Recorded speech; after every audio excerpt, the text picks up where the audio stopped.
Salve, salve minha gente, aqui é o tio Anderson do canal 6 Seguidores. Vamos estudar mais um pouco? Vamos falar mais um pouco sobre a Guerra Fria. Como falei no vídeo anterior, a gente começou a ter esse embate dos Estados Unidos capitalista contra a União Soviética socialista. E nós temos um palco extremamente importante para entendermos o que foi a Guerra Fria, que é o Vietnã.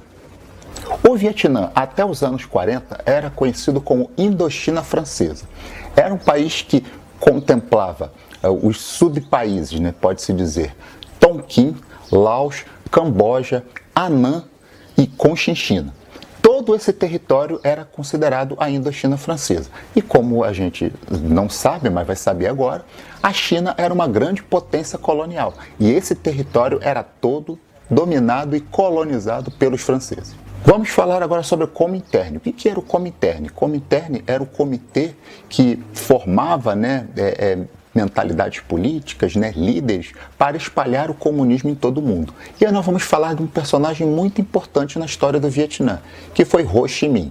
Ho Chi Minh foi o camarada que de alguma forma agregou vários setores da sociedade do território onde hoje é o Vietnã, para que ele um dia se tornasse independente. E uma outra figura muito importante também seria Giap, que se tornou o general, o principal líder militar de Ho Chi Minh, em várias campanhas militares, professor de história que nem eu, e ele ajudou a organizar toda a guerrilha e toda a defesa contra as agressões ao Vietnã e a luta pela independência. Eu não falei para vocês que a Indochina era francesa? Só que nos anos 40, o Japão ele tinha muitas pretensões no Sudeste Asiático. No vídeo que eu vou postar também, a gente fala da invasão japonesa à China. Eles também invadiram o Vietnã. O Vietnã foi ocupado pelos japoneses. Então observe que a França estava de um lado, ao lado dos aliados, os japoneses estavam ao lado do eixo, e o Japão invadiu o território colonial francês. Agora, entendam que essa dominação, essa ocupação japonesa, ela teve uma certa vista grossa por parte dos franceses. Os franceses eles não bateram de frente com esses japoneses. Então, os japoneses ficaram com o território para eles e os franceses permaneceram na localidade. Mas é claro que a ocupação militar passou a ser feita pelos japoneses. E olha que interessante, a gente não vive falando da Guerra do Vietnã, que foi nos anos 60 e nos anos 70? Quem é que ajudava militarmente Ho Chi Minh nesse período da ocupação japonesa? Os americanos. Os americanos viam os japoneses como grandes inimigos e receberam, os vietnamitas receberam muita ajuda militar dos americanos.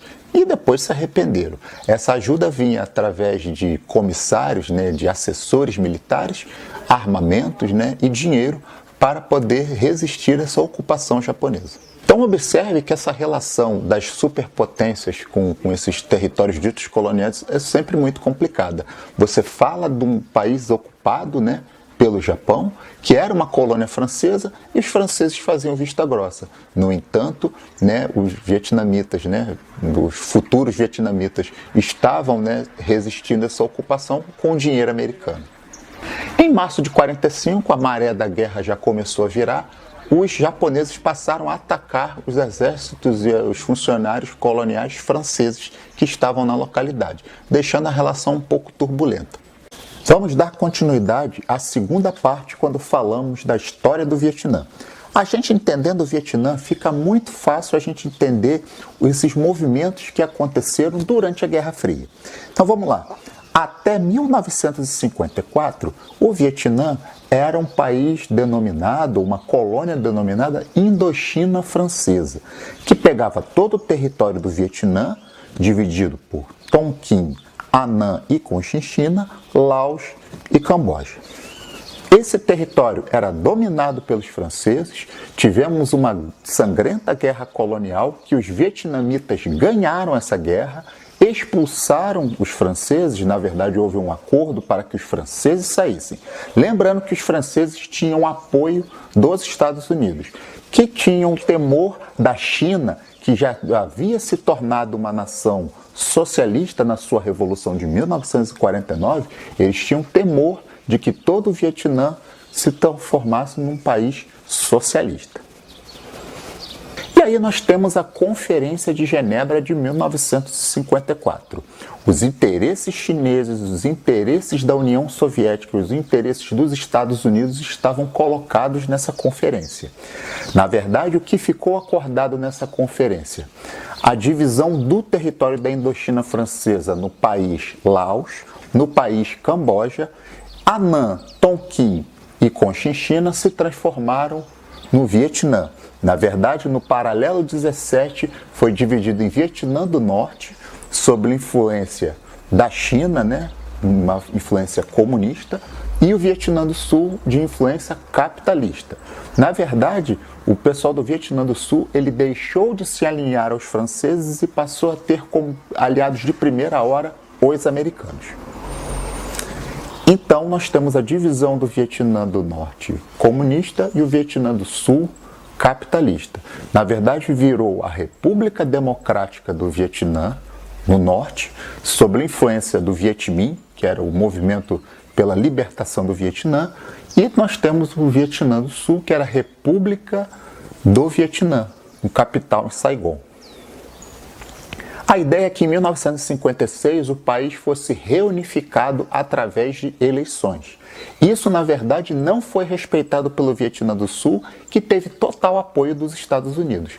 A partir daí, Ho Chi Minh, com seu Viet Minh, que é o movimento pela libertação do Vietnã, usou o território do Laos e do Camboja, com as famosas trilhas de Ho Chi Minh, para começar uma guerra de guerrilha, uma guerra, na verdade, aberta, para reunificar o Vietnã. Os americanos começaram a ter alguns entreveros, porque eles treinavam esses militares do Vietnã do Sul.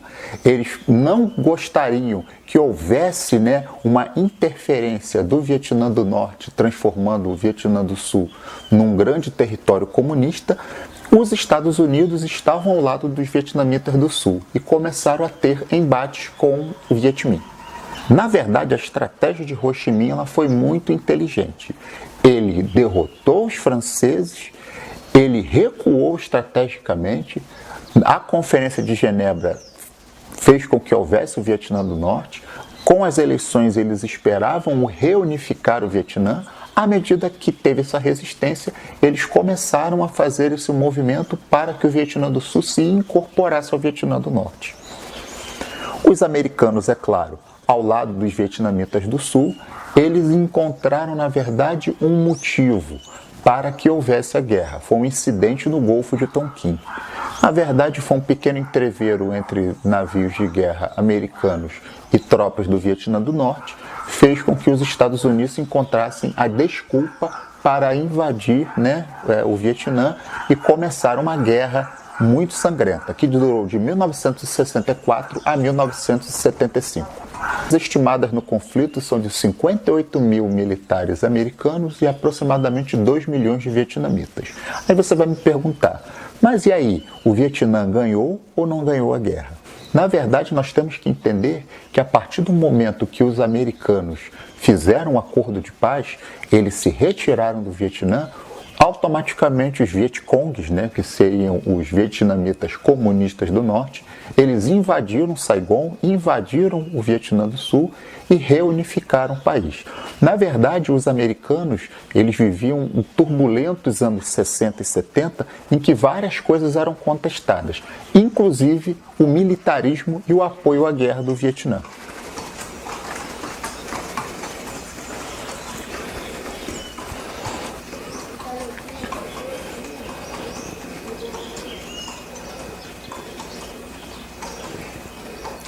Um pouco antes do conflito, só para vocês terem uma ideia de como essa questão geopolítica ela é extremamente complicada, extremamente complexa. Os americanos tinham um líder que era seu aliado. A partir do momento que os americanos perderam o apoio a esse líder, automaticamente eles incentivaram ou fizeram vista grossa esse golpe de Estado no Vietnã do Sul e colocou um governante que era alinhado com os interesses dos americanos. E você tem de um lado, basicamente nesse conflito da guerra do Vietnã, o Vietnã do Norte, que eram os Vietcongs, que era o Viet Minh, que tinha a sede do Viet Minh, onde Ho Chi Minh e o general Giap lideravam essa resistência contra a invasão americana e queriam, na verdade, tinham a intenção de anexar o Vietnã do Sul. O Vietnã do Norte era totalmente apoiado pela União Soviética e pela China, enquanto que o Vietnã do Sul era totalmente apoiado pelos americanos. No ano de 2020, o Vietnã é uma nação considerada comunista. Na verdade, desde a unificação do país, ele se transformou em uma república, uma das poucas repúblicas que ainda são consideradas repúblicas socialistas. Então vocês vejam que esse choque de interesses, esse cabo de força entre as potências imperialistas, fez com que o Vietnã, um povo que lutou pela sua liberdade desde o início, do final do século XIX, início do século XX, se transformou numa nação realmente notável ao resistir a essas invasões e, na verdade, ela teve apoio sempre de uma ou outra superpotência para poder minar, tentar fazer com que o país continuasse independente. Falou, minha gente. Um abraço a todos e bons estudos.